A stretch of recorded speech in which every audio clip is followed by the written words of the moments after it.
katotohanan. DCGB, Bareta alas 7. Mga preskong bareta sa lado lokal, nasyonal, internasyonal, asin iba pa. Bareta alas 7. Digdi sa GB, garantisadong bareta.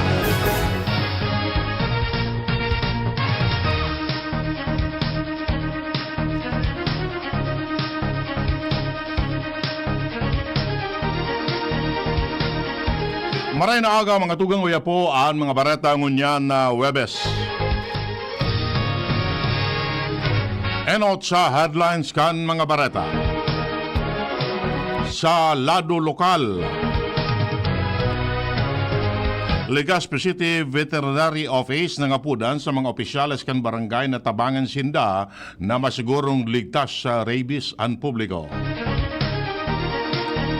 Albay 2nd District Congressman Joey Sarte Salceda na matugot na daogon kan Sorsogon ang Albay sa aspeto kan turismo. Sa lado nasyonal, Department of Health, Department of Agriculture asin pork producers nagkondukta nin convention para ipailing na ligtas kumaon nin karning urig. Senador Bato de la Rosa nagpahayag na siyang sinabi na garadanon ang mga drug personalities sa kampanya kontra sa illegal na droga kan Siapa and Happy kan PNP.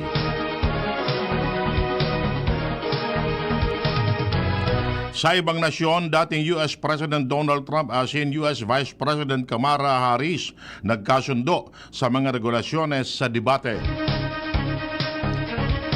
Sa lado nin Karawat, Women's Basketball pupuunan nguna sa mga barangay bago magkaiguan in Women's Professional Basketball League sa Pilipinas. Detalles kan bareta. Enot sa lado lokal. Ang baretang ini hatod sa Indukan. Plemex. Pag may ubo o hika, Plemex agad. Basta lagundi, Plemex.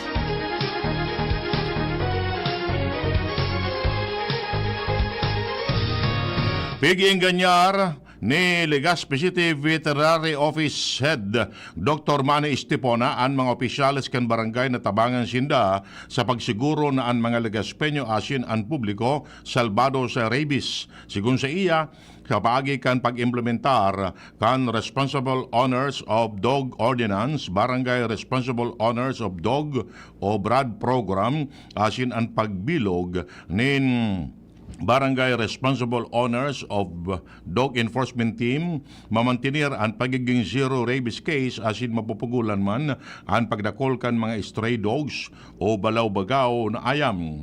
Tinawan nindo ni Estepona na responsibilidad kan kada pet owner ang tamang pag-ataman para malikayan ang anuman na pangyayari mantang sinda sa iyang opisina padagos man na magbubusol kan community harmony in the new general o change approach para sa rabies elimination program sa Legazpi City. Ang baretang ini hatod sa Indukan, Mega One. Ang Mega One ay may 21 sangkap para matulungan ka sa iba't ibang karamdaman tulad ng diabetes, high blood, stroke, arthritis, kidney failure, cancer, viruses, at iba pa. Tumawag kay Doc Joey Bitito sa 0998-975-8121 or 0917-853-8933. Piglinaw kan Legazpi City Barangay Responsible Owners of Dog Enforcement Team nabako siya na mga balaw-bagaw na ayam ang pigdadakop ninda kundi pati ang mga ikos. Pinaliwanag ni Brodette Focal Person Bong Samar na kasabi ini sa ordinansa kan syudad alagad aminado ini na mas may kapasidad ang mga ikos na makaskas na makadulag oras na pigbabalo ining dakopon kan sa indang mga tauhan. Sigun sa iya, nagbakal na ang sendang opisina ng tranquilizer para mas mapadali ang pagdakop sa mga buwing ikos. Asin malikayan man ang kaso ng rabies na pwedeng idarakay ni sa mga residentes kan barangay. May restanto kasabi kini, mas pinakusugman kan sendang opisina ang implementasyon kan Responsible Owners of Dog Ordinance, Barangay Responsible Owners of Dog, sininagad sa mga opisyalis kan barangay ang suporta bilang parte kan pagtaoning solusyon sa mga balaw-bagaw na ayam o stray dogs sa syudad.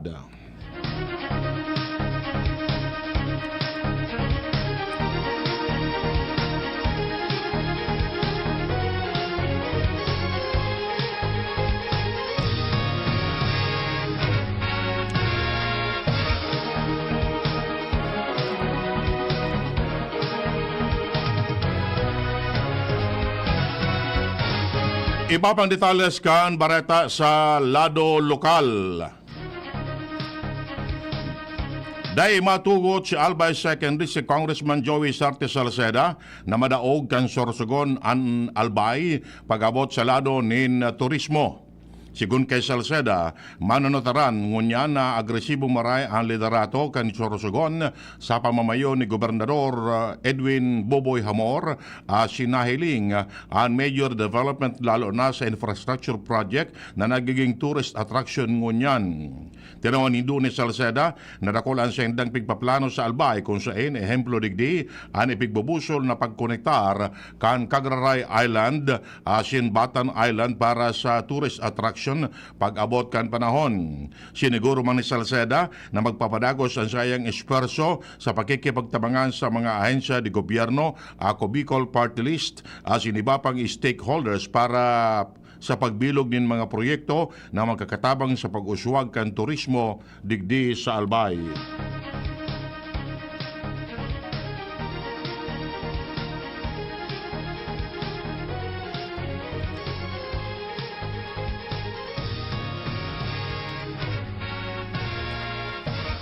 Mientras tanto, 260 mga partisipantes halay sa iba-ibang partner agencies, local government units, government agencies, asin iba pa ang nag-atindir sa ginibong Regional Protective Conference kan DNR Bicol sa Legazpi City kasuhapon.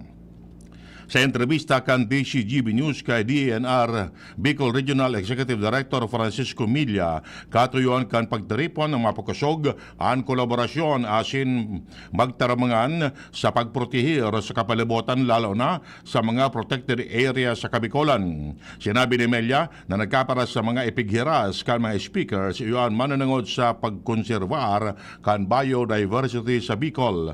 Sinabi niya na sa Bicol iguan ng 19 protected area ang 12 digdi iguanan nin lay na magtataon ng makusog na protection arog kan Volcan Mayon o Mount Mayon Natural Park, Bicol National o Natural Park, Mount Isarog Natural Park, Catanduanes Natural Park, asin iba pa.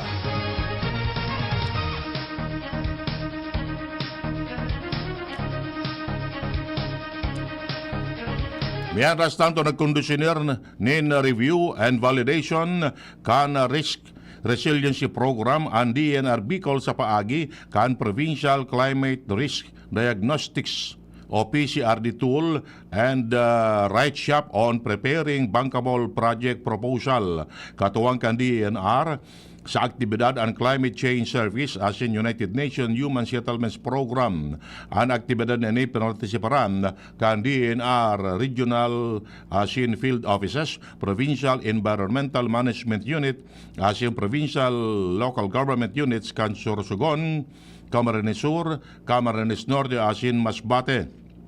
Ang aktibidad nakatutok sa pagpakusog kan mga kaaraman kan mga partisipantes lalo na ang paggamit kan PCRD tool na maresulta sa pag-upgrade kan sendang Provincial Risk Profile and Investment Portfolio for Risk Resilience and develop bankable project proposal para mapakusog ang abilidad na maka-access sa climate finance facilities. Sa mensahe ni Director Elenida del Rosario Basog kan DNR Climate Change Service, tinawanin doon kani ang adverse effect kan climate change na na-eksperyensyahan sa bilog na kinaban mantang importante digdi ang critical role kan PCRD tool sa pagbilog nin comprehensive plan, program and initiative sa local government level para mabawasan ang epekto kani.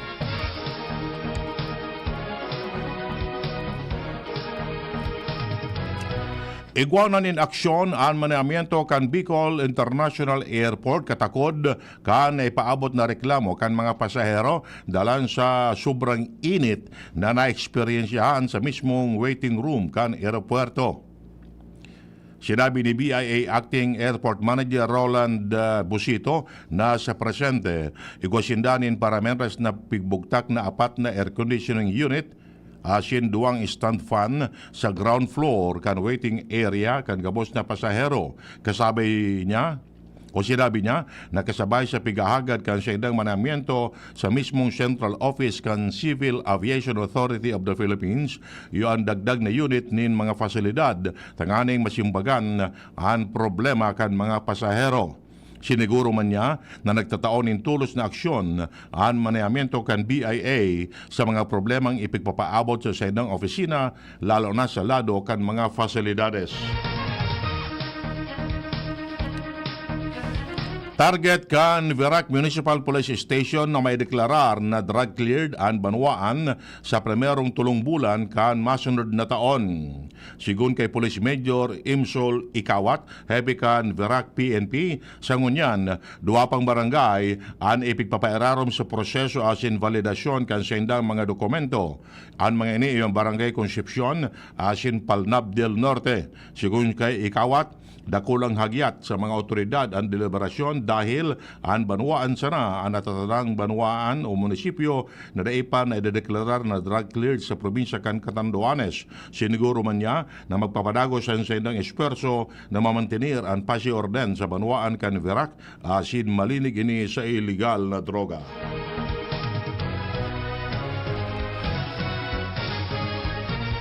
Bilang pamayo kan House Committee on Appropriation, maigot na binantayan ni Ako Bicol Party List Representative Elizaldico ang pagdangog sa propestong budget kan Office of the Vice President para sa masunod na taon. Sa nasabing pagdangog, naging sentro kan deliberasyon ang paggamit kan confidential fund kan 2022 asin ang propestong sobra sa 2 billion pesos na budget kan OVP sa masunod na taon.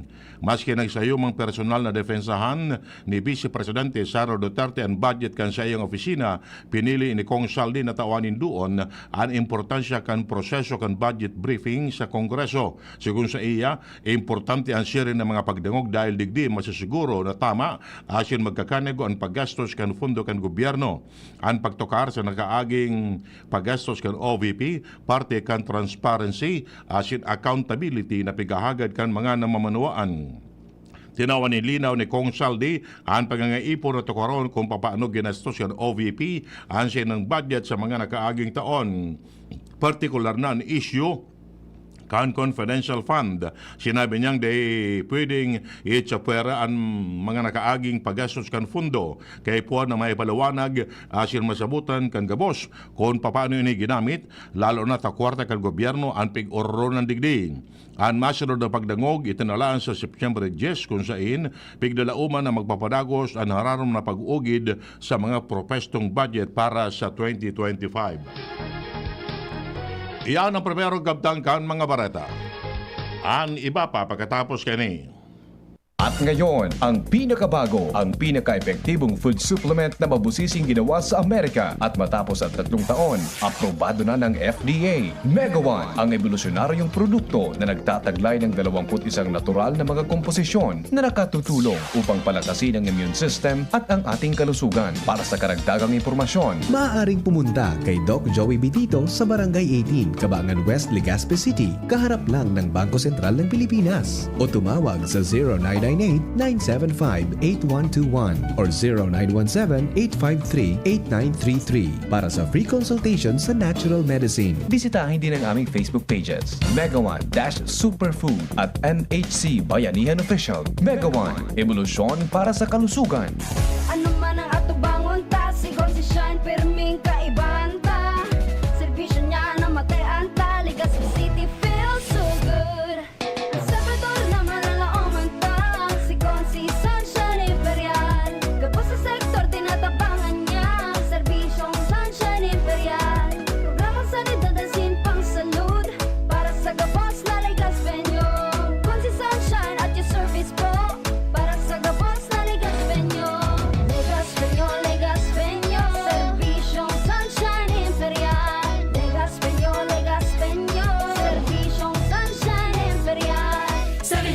Ilayo ang inyong mga chikiting sa peligrong hatid ng sigarilyo. Alam nyo ba ang alinsunod sa Executive Order 26 na nilagdaan noong 2017, bawal magbenta ng sigarilyo sa menor de edad? Alam nyo rin ba ang bawal magtinda ng sigarilyo malapit sa mga paaralan at palaruan? Maging magandang halimbawa para sa kabataan. Say no to Yossi para walang pagsisisi. Quit now. Dial 1558 for assistance. Isang paalala mula sa inyong DOH Bicol Center for Health Development. Ubo, plemang nakabara, hirap sa paghinga. Dapat may dalang ginhawa. Kaya lagi kong bitbit, Plemex Forte Capsule. Ang Plemex Forte Capsule ay gawa sa halamang lagundi. Ginhawa sa ubo at hika. Magaan dalhin, madaling inumin. Plemex Forte Capsule. Basta lagundi, Plemex. Vitex Nagundo L is the generic name of Plemex Forte. If symptoms persist, consult your doctor. Tanggal ang plema, tigil ang ubo. Maluwag ang paghinga sa Plemex Forte. Basta lagundi, Plemex. Ang Plemex Forte Lagundi Capsule ay mabibili sa pangunahing butika o drugstore na malapit sa inyo. Okay ka na, Nay? Yes, anak. Bumuti na ang pakiramdam ko. Ay, salamat. Kaya pagdating sa gamot, tiwala ako sa Actimed. Napakagaan pa sa bulsa. Up to 85% ang natitipid ko sa Actimed kumpara sa branded na gamot. Kaya may extra tayo today. Tara na, pasyal tayo. Ay, salamat sa wise kong anak. Salamat sa Actimed Quality Generics. Diyan lang yan sa Generica Drugstore. If symptoms persist, consult your doctor. Get 20% off on Wise Deals. Punta na sa Generica Drugstore. See posters and print ads for more details. For DOH FDA, CDRR permit number 0176, series of 2024. Igwa akong may picture, tuwa na visto mo. Si Jessap Salceda ang kaibahan mo. Dakol na patunayan na matean ang serbisyo. Ang progreso, minapulos na, ipapadagos ni Jessap Salceda. Serbisyong may puso, yan nga si Jessap Salceda. Ito ang dahilan, kaya lamang ang may tapang. Pinakalang dehado, yung palalyamado. Ito ang tunay na never say die. Saya na tama ay tunay.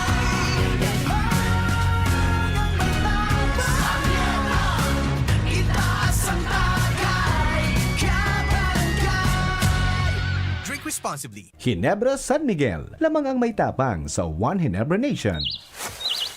Kapag nagkakaedad na, mas importante ang proper lifestyle. Jogging tayo pa. Sige nak! Maliwanag ang benepisyo ng tamang pagkain at ehersisyo. Kasama pa ang pag-inom ng Optin. May nutrients ng lutein, vitamin C, E at zinc. Parte na ng aking daily regimen. Ganda talaga ng view dito pa. Kitang-kita! Mahalagang paalala, ang Optin ay hindi gamot at hindi dapat gamitin panggamot sa anumang uri ng sakit. Labanan ang maagang panlalabo ng paningin sa tulong ng Optin. Kitang-kita ang kalusugan. Mabibili sa mga leading drugstores nationwide. Adrian Salceda, Adrian Salceda.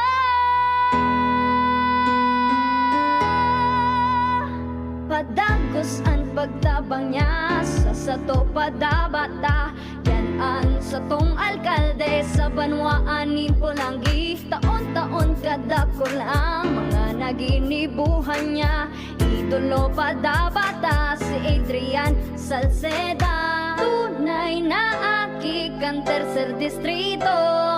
Nonoy kap Adrian sa tuyang idolo. Adrian Salceda, padabat siya kan masa. Alcalde kan Pulangi, mayor nonoy kap ikana. Adrian Salceda, pag-asenso na matitra. Banuan kan Pulangi, kay mayor nonoy kap. DCGB Barreta alas 7. Barreta alas 7.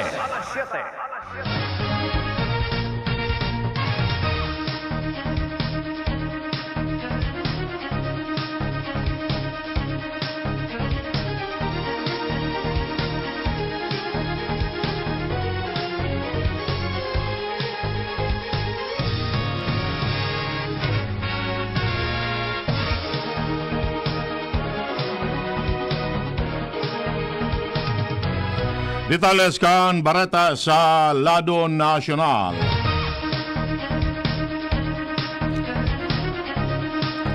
Wala akong sinabi na garadanon ang mga drug personalities.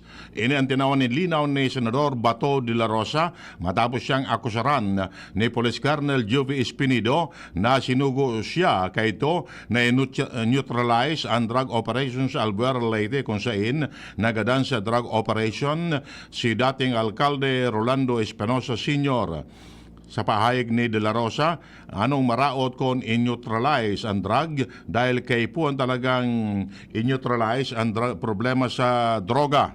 Pinayamutikan man niyang sinabi niyang gadanon ang drug personalities. Si De La Rosa, hepe kan PNP sa madugong anti-drug war kanakaaging administrasyon ni dating Presidente Rodrigo Duterte. Sa pagdangog sa Kamara de Representantes, sinabi ni Espinido na sinugo siya ni De La Rosa na gadanon ang nagkaparang pigtutubo na drug personalities kay Banana si Osamis Mayor Reynaldo Paruhinog asin pamilya kay ni. Sigun man kay De La Rosa, ilingon niya kung ano ang mga eksaktong sinabi ni Espinido sa Kamara alaga sa garara niyang tinawanin doon na dahil siyang sinabi na garadanon ang si Isama na adik o pusher sa nasabing mga lugar. Sinabi pa niyang trabaho ni Espinido bilang hepe kan pulisya na linigon ang kapalibutan niya asin magtrabaho para mawara ang problema sa droga.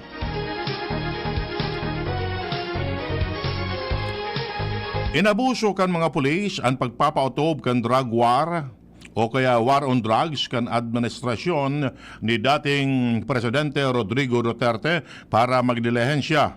Inan sinabi ni Police Colonel Jovi Espinido sa pagdangog kan Quad Committee kan Kamara de Representantes kasuhapon may kinaraman sa operasyon kan Pugo sa pagpabakal nin ipigbabawal na droga asin extrajudicial killing sa implementasyon kan Duterte War on Drugs.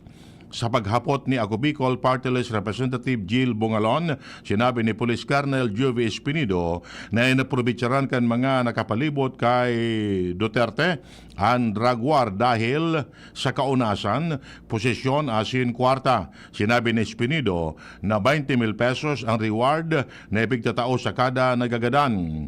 Maski nagadan ang nagkaparang drug lord, sinabi ni Espinido na dakol ang nagkagaradan ng mga saralit na drug suspects. Bigkasabing ang reward money halay sa Philippine Offshore Gaming Operator o PUGO, wetting asin small town lottery operation.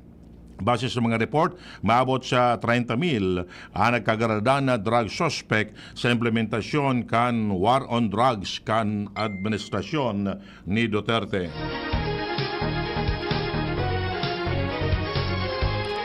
Nagkondukta nin convention na nagkaparang mga representantes kan Department of Health, Department of Agriculture, asin organisasyon in pork producer sa pangingenot kan sarong party list para ipailing na ligtas asin ding problema ang pagkaon ning karning orig. Sa nasabing convention na may temang pork is safe to eat sa Pasay City, sabay-sabay na nagkaraon ng mga produktong karne nin orig ang mga opisyales asin mga individual na nag-attendir sa pagtiripon. Sigun kay Party List Representative Nicanor Briones na daiman talagang epekto sa salud kan tawo ang nasabing helang kaya sa paagi kini mainganyar ang publiko na magkaon in karning orig. Kumpiyansa man si Briones na babakalon girare kan publiko ang produktong karning orig sa laog kan beer months. Posible man na makatabang ang pag-abot kan bakuna kontra sa African swine fever kung saan nagluya ang barakalan ng produktong orig dahil sa takot kan publiko sa helang. Tiwalay si Briones na makakabalik ang barakalan ng karning orig sa mga saudan lalo na niya na pararani na ang holiday season. Maimporta ang Pilipinas ng 150,000 doses ng African swine fever vaccine halay sa Vietnam. Magali ang bakuna sa vaccine maker na AVAC Vietnam JSC o AVAC. Ipinahayag ni AVAC General Director Nguyen Van Diep nasarong delegasyon kan Pilipinas ang nagbisita sa Vietnam para ugidon ang vaccine production factory kan kompanya. Ang 150,000 doses na iimporta kan nasyon parte kan 600,000 doses na in-order kan Pilipinas sigun kay Jeff sa report kan VN Express International.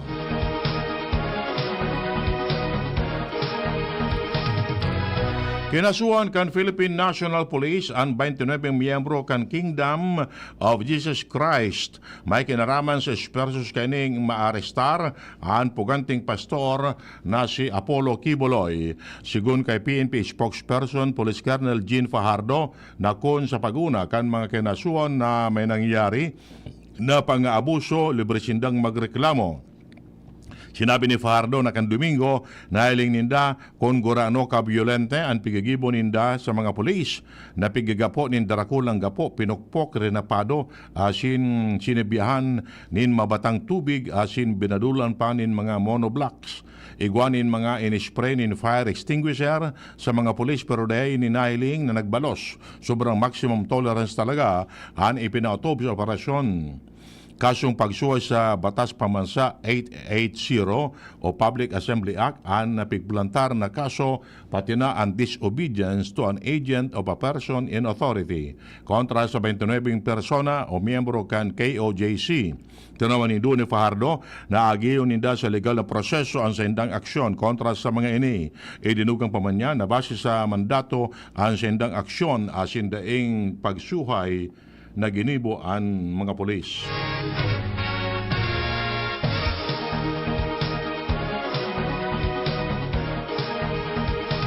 Bareta hali sa ibang nasyon.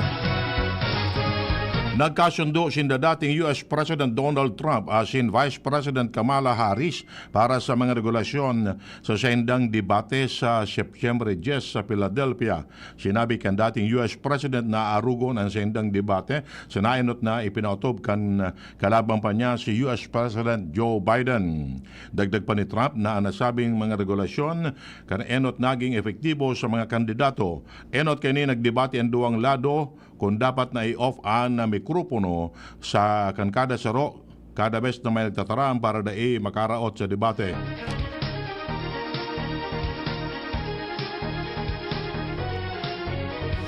Bareta sa lado nin Karawat.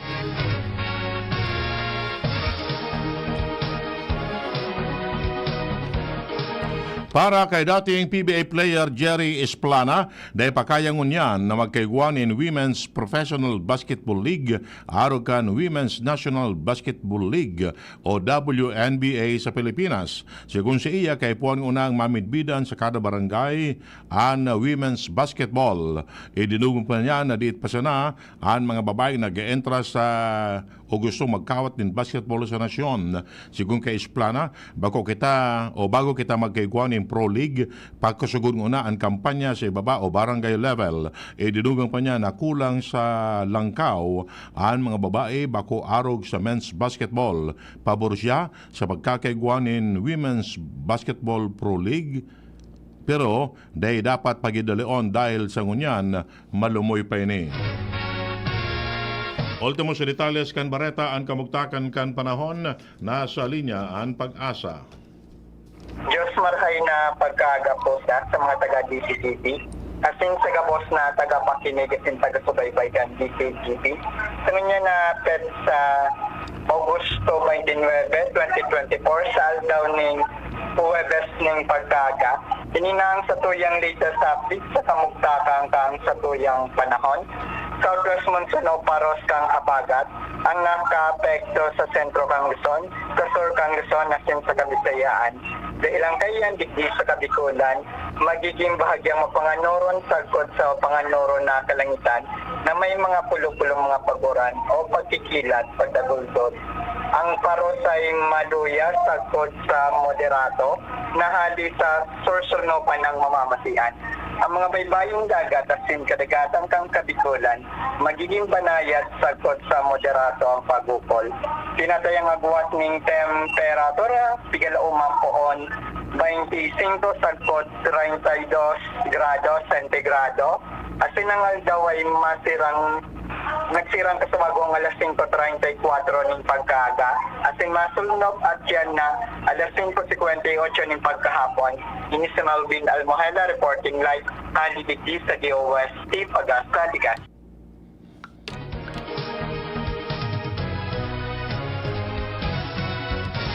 Yan mga tugang nga detalles kan mga bareta ngunyan na Webes. Sa pangarang kan mga pagriba, Mardila, Jenny Balyaran sa Newsbase, Ramertanay sa Lado Technical si Riman Pag-asa. Ako po nagatud kan bareta. Edwin Peralta nagsasabing salamat kan sa inyong pagantabay. Masunod na si Mr. M. Yan ang DCGB Barata alas 7. Abangan giraray sa aga. An hapon, masunod na pagkalipas lang kaini. Pagbibili ng gamot, dapat subok, dapat trusted, dapat dekalidad. Alagang Unilab yan, alagang Unilab yan, alagang Unilab yan.